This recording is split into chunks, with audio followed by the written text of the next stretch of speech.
When all belief has been removed from the surface layers of the mind, what remains is love.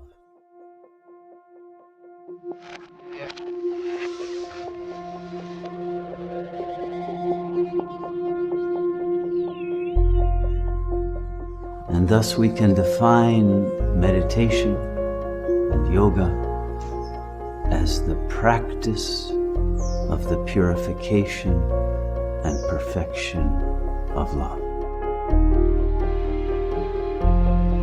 Love is what we are. Love is what God is. Whatever is real because it is love.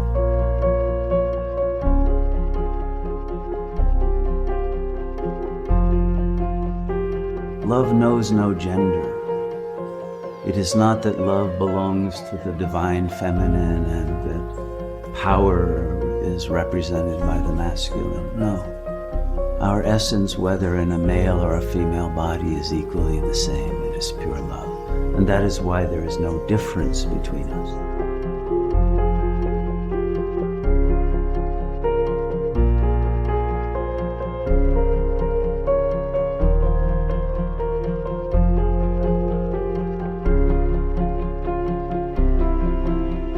The ego works on the principle of desire, not of love, which comes from the lack of love in the ego and the refusal of love and the fear of love. Chooses to desire objects upon which it can project its love rather than to realize that it is love.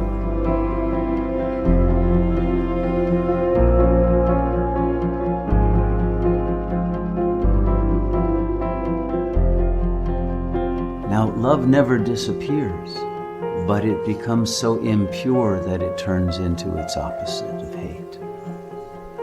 Because rather than love being the purity of God consciousness, instead, desire takes what it can and demands what it can and gives as little as it can. Because desire is based on fear, which is the absence of love.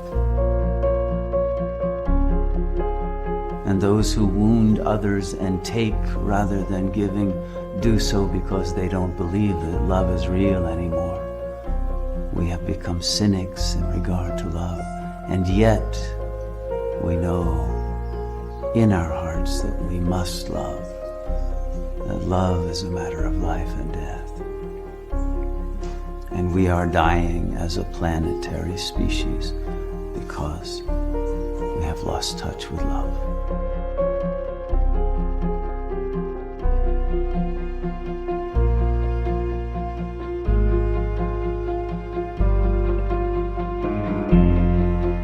But we must have the courage to realize love in our hearts and to live as love. And put down our weapons and our shields and open our hearts to that pure vulnerability that is willing to offer love without demanding its return.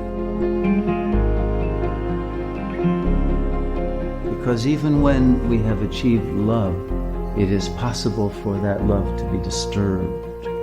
But when we have achieved the ultimate realization that is the source of love, nothing that happens, including the appearance of psychopathic and radical evil, will not be able to shake us from being able to channel that power of awakening and liberation that can liberate even the most demonic being from their own darkness. It is the gaining of this power that must be the goal of the spiritual warrior, so that we can accomplish our work of awakening and redeeming those souls to be freed from their own darkness.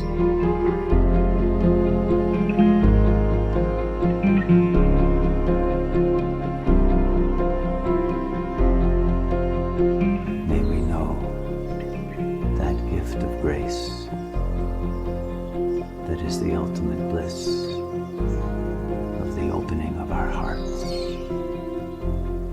to the God of love who dwells within you. And you have never been anything but that. May you accept this truth now, without reservation,